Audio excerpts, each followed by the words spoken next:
अस्सलाम वालेकुम। First year commerce, ये मेरा अकाउंटिंग का लेक्चर 7th है और आज मैं आपको न्यू क्वेश्चन का इंट्रोडक्शन दे रही हूँ।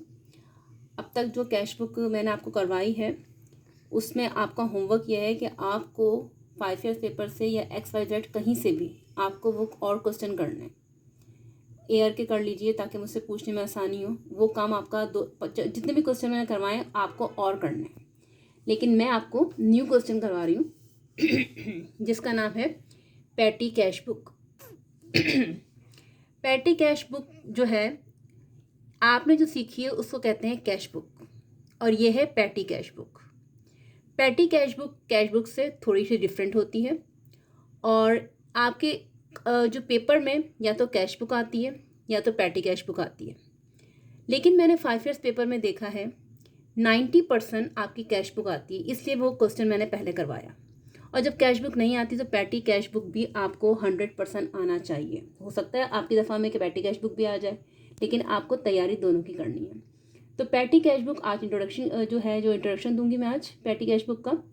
पैटी कैश बुक का मतलब होता है, पैटी का मतलब होता है जो छोटे छोटे अखराजात के लिए जो हम पैसे खर्च करते हैं उसका एक सिस्टमैटिक रिकॉर्ड।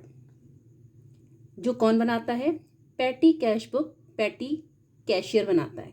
यानी कि जो पैटी कैश बुक को मेंटेन करता है उसको हम कहते हैं पैटी कैशियर। पैटी का मतलब तो समझ में आ गया होगा आपको। तो आज इसके कॉलम देखें आप। इसके कॉलम में क्या देखें आप? सबसे पहले है रिसिट। इसमें पी साइलेंस होता है, रिसिट। उसके बाद डेट, फिर पर्टिकुलर्स यानी कि टाइटल ऑफ अकाउंट्स, फिर पेमेंट्स। ठीक है।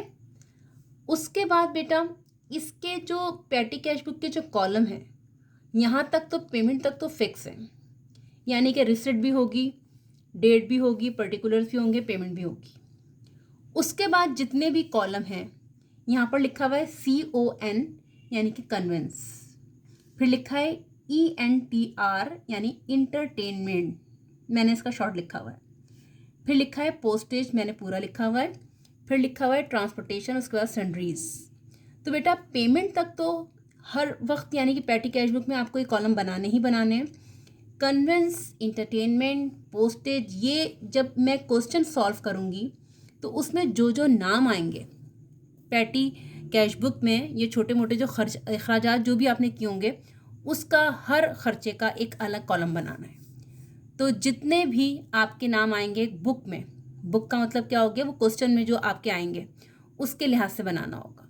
अभी मैंने आपको जो क्वेश्चन करवाऊंगी उसमें 1 2 3 4 5, तो 5 कॉलम मैंने अलग बना लिए। तो आप ये देखें, फिर बता रही हूँ रिसिट्स, डेट, पर्टिकुलर्स, पेमेंट तक तो 1 2 3 4, ये 4 कॉलम जो हैं, कॉलम्स जो हैं परमानेंट है।